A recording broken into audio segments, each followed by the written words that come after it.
notary public in New York is presented with a conveyance document for real property located in the state. The person acknowledging the document appears before the notary with a subscribing witness to the signing of the conveyance.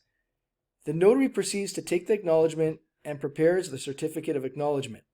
Which of the following actions would not comply with the real property law section 306? Well, let's have a look at that real property law section 306 entitled Certificate of Acknowledgement or Proof, and it states, a person taking the acknowledgement or proof of a conveyance must endorse thereupon or attach thereto a certificate signed by himself stating all the matters required to be done, known, or proved on the taking of such acknowledgement or proof, together with the name and substance of the testimony of each witness examined before him, and, if a subscribing witness, his place of residence.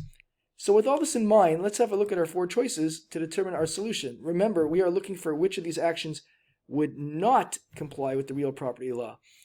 Choice A states, the notary includes the name and substance of the testimony of the subscribing witness. Well, this aligns with what the notary must do, as we read from before, and therefore this is not the correct solution, and we can strike out choice A. Choice B states, the notary signs the certificate stating that the matters required to be done, known, or proved during the acknowledgement.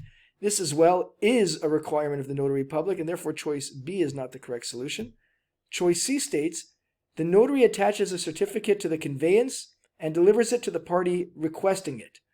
This as well is stated as a requirement. It's a bit tricky because the law only mentions the part about attaching it, but it's a matter of course that there is no issue with the notary public delivering it to the requested party, and therefore this would be an example of a notary public fulfilling what they are supposed to be doing, and therefore choice C is not the correct solution, which leaves by process of elimination choice D, but let's have a look to be certain.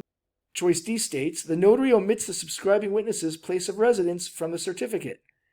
This indeed would be an example of the notary public not complying because, as we see here, the notary public must include the place of residence. Because the notary public didn't, this would be an example of non-compliance by the notary public, and therefore choice D, the notary omits the subscribing witness's place of residence from the certificate, is the correct solution.